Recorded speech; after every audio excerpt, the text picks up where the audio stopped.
Our essential question today: how did Edward IV regain the throne and destroy the House of Lancaster? It should be in your notes from last class. Henry VI has the throne back with the help of the Kingmaker, but he's not going to keep it very long. Henry VI was king again, but he only stayed in power for about 6 months.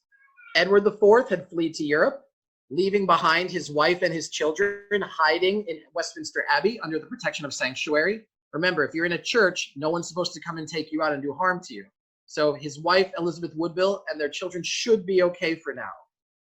Edward is gathering his supporters and gathering an army, and just a half a year later returns to England, where the Yorks start to take back everything. First, the Battle of Barnett. The Battle of Barnett, the most important thing that you guys need to know that happened there is the Kingmaker is killed. There was fog. He was fired upon possibly even by his own troops. And now the Kingmaker, the person who had gotten rid of Henry VI, given power to Edward IV, given power back to Henry VI and gotten rid of Edward IV, has now been killed by the forces of his original ally, Edward IV. And so the Kingmaker is dead. With the Kingmaker being dead, Edward IV is able to retake the throne. For the second time, third time actually, he finds his brother George. George, of course, is scared that there's probably no way he's getting away with this one. Edward once again forgives his brother. It was a mistake because, number one, Elizabeth Woodville can never forgive George. Remember, George and Richard Neville, the Kingmaker, as part of 2 rebellions ago, had actually killed her father and brother. So Edward IV's wife is never going to forgive George no matter what. You can't forgive someone who's murdered your family. And of course, it ended up being a bad mistake. George would try once again to start spread rumors about his brother Edward. He actually spread the rumor that Edward IV and Elizabeth Woodville's marriage was illegitimate and said that Edward IV had already been married beforehand. That was a really dangerous thing to do because that would mean that if Edward was already married, when he and Elizabeth got married, it meant that their marriage was not valid, which would mean all of their children were not legitimate, which would mean none of them could ever be kings of England.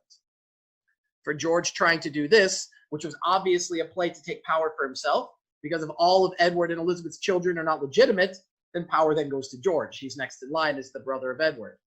Of course, George got caught and executed.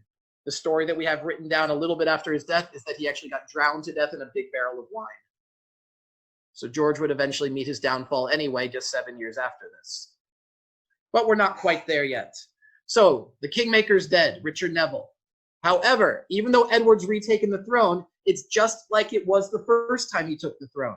He doesn't actually win until he defeats the Lancaster army. And I mean the real Lancaster army that is really led not by Henry VI, but by the Queen, Margaret of Anjou.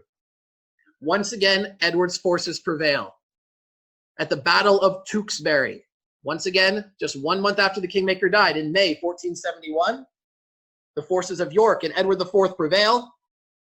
Lancaster is defeated, and this time, Edward is not merciful. He made the mistake before. Every single Lancastrian of any sense, of any worth at all, is killed either during the battle or after the battle. This includes the entire Beaufort family. This includes also the only child of Henry VI and Margaret of Anjou, the boy we saw in the previous slide, the young 17-year-old Edward of Westminster. The story we have about him is that he got executed with his head being cut off after the battle, not as part of the battle, and that it was done intentionally. Edward is finally realizing that sometimes a king cannot always do the things that make him feel good about himself. Sometimes he has to make the hard decisions. He cannot always forgive his enemies. The Lancasters have shown that if they're left alive, that they are going to continue to make issues. And so he gets rid of them. However, there's one Lancaster that was not fighting at the Battle of Tewksbury. There's one Lancaster that wasn't part of the battle at all and was not there to be executed right after. Which Lancaster is still left? Not Margaret of Anjou, by the way. Margaret of Anjou is going to run away after this. What man Lancaster is still left alive, guys? Who knows? Henry VI. The king is still alive. And what do you do with Henry VI? This guy who's never been able to rule anyway.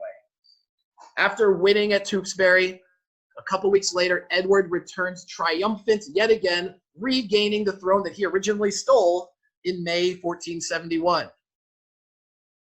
He then goes to the Tower where Henry VI is being kept and greets him.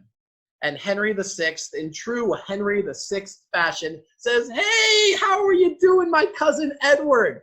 I'm so happy to see you. I know since you're here, cousin, I am going to be very safe."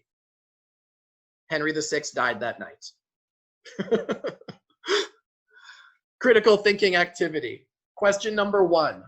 Why do you think Henry VI said this when he saw his cousin? Why did Henry VI say, "My cousin of York, you are very welcome. I know that in your hands my life will not be in danger"? And question 2, why do you think he was killed? And he was definitely killed. You can also tell me who you think killed him or who gave the order as well.